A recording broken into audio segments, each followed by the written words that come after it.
चंद माह पहले का वाकया है, मगर मेरे लिए इंतहाई यादगार बन गया है, क्योंकि ये ना सिर्फ यादगार है बल्कि खासा पुरअसरार और दिलचस्प भी है। मेरे बीए के इम्तिहानात होने वाले थे, मगर उनसे कुछ ही दिन पहले अचानक मेरी तबीयत खराब हो गई। कई रोज तक बिस्तर से हिला जाला भी न गया। नकाहत इस कदर थी कि बिस्तर से अलिफाटे थी तो सर चकराने लगता और मजबूरना मुझे दोबारा लेट जाना पड़ता। इस सब में पढ़ाई भी डिस्टर्ब होकर रह गई थी। डॉक्टर की हिदायत पर मुसलसल कई रोज दवा खाने के बाद कुछ अफाका हुआ। इस दौरान मेरा एक हफ्ता ज़ाय हो गया था और कमज़ोरी अलग महसूस हो रही थी। इम्तिहान से एक हफ्ता कबल उम्मी ने मुझे सख्ती से हिदायत की कि रोज़ रात को दूध पीकर सोना है और रात देर तक पढ़ाई नहीं करनी। जो तैयारी करनी है वो सुबह अलिफाटे कर लेना।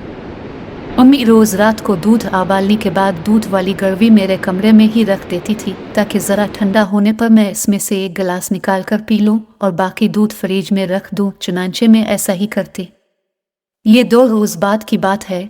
मैं पढ़ाई ख़त्म करने के बाद अलिफाटे दूध वाली गड़वी से दूध निकाल कर गिलास में डाला और ख़ुद पीने के बाद ये सोच कर लेट गई कि अभी दूध गर्म है, थोड़ी देर बाद इसे फ्रिज में रख दूँगी। जाने किस वक्त मेरी आंख लग गई और मैं गहरी नींद सो गई। रात का जाने कौन सा पहर था जब अचानक मेरी आंख किसी बर्तन के गिरने की आवाज़ से खुल गई। मुझे कमरे में कुछ गड़बड़ महसूस हुई और मैंने अलिफाटे कर चारों तरफ नज़रें घुमाईं। फिर एक जानिब मुझे कोई चीज़ तेज़ी से हरकत करती नजर आई, जिसे देखकर मेरी घुघी बंद गई। छोटी से कोई चीज़ कमरे के फर्श पर तेज़ी से अलिफा चल रही थी और उसकी इस हरकत से बर्तन गिरने की आवाज़ पैदा हो रही थी। अब मेरी नज़रें नीम अंधेरे में कुछ हद तक देखने के काबिल हो गई थीं। अब जो मैंने गौर से देखा तो मालूम हुआ कि कोई सियाह रंग की चीज़ दूध वाली गड़वी को लेकर ऊपर नीचे ऐसे अलिफा चल रही है जैसे कोई गेंद हो, और इसी से वो बर्तन गिरने जैसी आवाज़ पैदा हो रही थी। मगर अभी तक मैं ये बात समझ नहीं सकी थी कि आखिर वो क्या चीज़ है। अब शायद इस सियाह चीज़ को मेरी मौजूदगी का एहसास हो गया था और उसने ज़्यादा ज़ोर से अलिफा चलना शुरू कर दिया।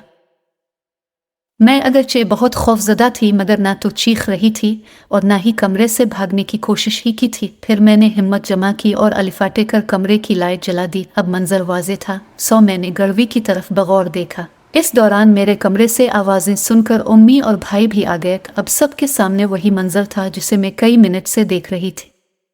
किसी को भी मेरी तरह इस सूरत हाल का हल समझ नहीं आ रहा था।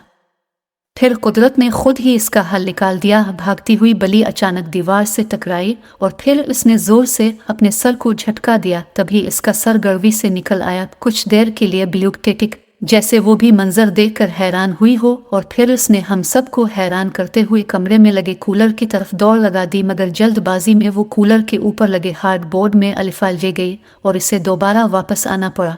अब इसके तेवर और ख़तरनाक थे। वो गारोती हुई आदेर अलिफादेर भाग रही थी और इसे रास्ता नहीं मिल रहा था। फिर वो मेरे कमरे से बाहर निकली और टीवी लाउंज की तरफ दौड़ी। अब भाई ने आगे बढ़कर टीवी लाउंज से बाहर जाने वाला दरवाज़ा खोल दिया। बली फौरन इस तरफ आई और बाहर निकल गई। यूँ ये मामला ख़त्म हो गया।